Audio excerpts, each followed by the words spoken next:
milele na milele. Asanteni sana. We gather here today as people from different backgrounds, different religions,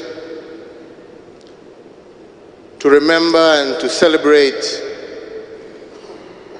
the life of a man who truly walked in the path of Jesus. A man who, despite his high position, did not walk in and amongst the high and mighty in the world, but rather, like Jesus, chose to walk amongst the poor and those most in need. A true lesson, a true example of what we all call servant leadership. He chose to serve, not to be served. He chose to deliver, to save, not to be saved. I think many of you will always recall his one statement everywhere he went. He just said simply, just pray for me. Pray for me. Pray for him to be able to do what he was doing. He was able to extend beyond his religion. He was able to see us all as humanity. He didn't pick and choose. And even the most vulnerable and the most outcast, he was able to ensure that they were given solace and comfort. Truly a man who walked in a path of giving dignity to human life, regardless of whichever condition one found themselves in. I had the pleasure and honor to meet him twice, and the memories of those meetings remain very dear and close to me. And I can stand as somebody who can testify to his level of humility and concern. Without mentioning any names, I remember when he was here in Nairobi, those in the diplomatic service will know that usually when there is a head of state, of which he was one, or a head of government, there would be a one-on-one session that you would exchange, a tete-a-tete, before you would get into main meetings and so on and so forth.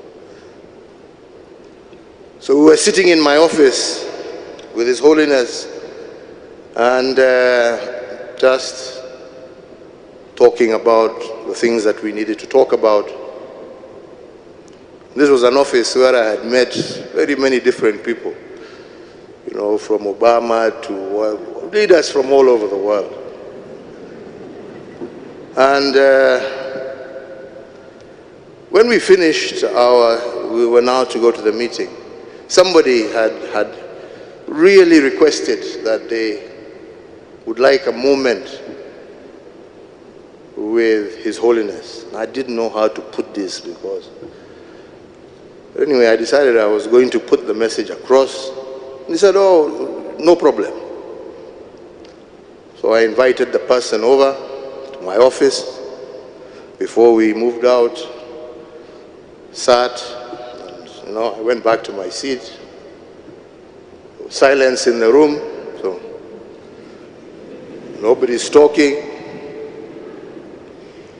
And His Holiness turned and looked at me and told me, I thought you said he wanted to talk to me. So for the first time as president, another head of state threw me out of my own office, which I found to be quite incredible. But the most important thing was not even that. The most important thing to me was that here was a man, a leader of 1 billion plus people across the world. But this person who he chose to engage with, he followed up with them even after he left Kenya, communicating with the person, engaging with the person. What greater show of humility can you ask for a man than that? That he can lead 1,000, 1 million, and 1 billion people, but he still remembers the one lost sheep and will always go out in search of it. I think that is a lesson for all of us. It definitely was a lesson for me, and I shall always remember the greatness of that man. And may the Almighty God rest our father's soul in eternal peace, and may he give us in the days to come another father who shall be able to continue on the journey that he set forth. Asanteni sana. Mungu